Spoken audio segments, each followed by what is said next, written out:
नमस्कार दोस्तों स्वागत है आप सभी का नोट्स वाला पर। दोस्तों आज की वीडियो हम देखेंगे सॉलिड, लिक्विड और गैसेस के बीच में डिफरेंस।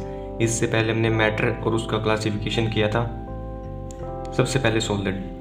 फर्स्ट पॉइंट है दोस्तों, solids have definite shape and volume. Means जो सॉलिड होंगे उनकी डेफिनेट शेप होगी और वॉल्यूम जो होगी उनकी डेफिनेट होगी। जैसे कि हमारे पास चेयर होती है, टेबल होती है, मतलब कोई भी जो सॉलिड हमारे पास है उसके अंदर जो शेप होगी वो डेफिनेट होगी और वॉल्यूम भी डेफिनेट होगी।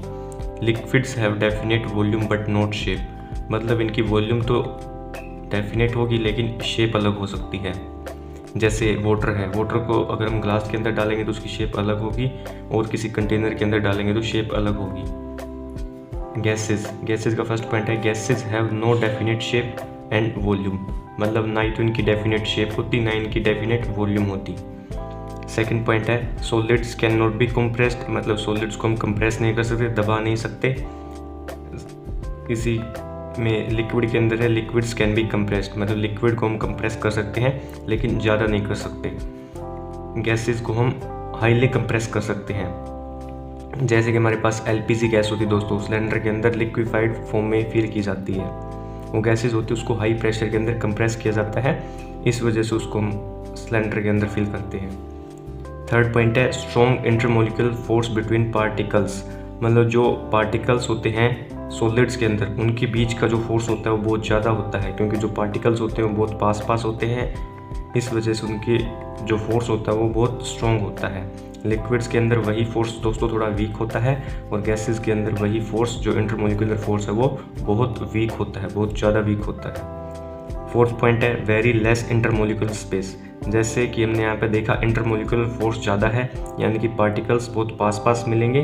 पार्टिकल्स पास है तो उनके अंदर स्पेस कम मिलेगा, जबकि लिक्विड के अंदर ज़्यादा इंटरमोलिकुलर स्पेस होता है और गैसेस के अंदर तो बहुत ज़्यादा होता है इंटरमोलिकुलर स्पेस।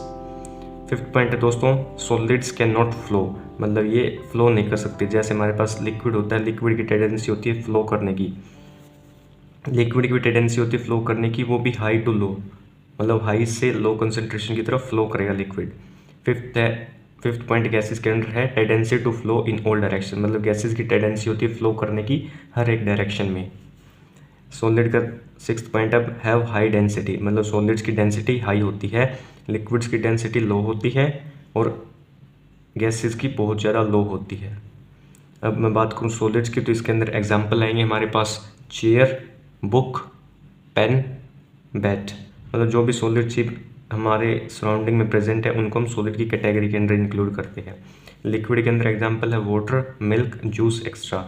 वहीं गैसेस के अंदर जो भी हमारे पास गैसेस प्रेजेंट है एटमॉस्फेयर के अंदर, जैसे नाइट्रोजन, ऑक्सीजन, कार्बन डाइऑक्साइड।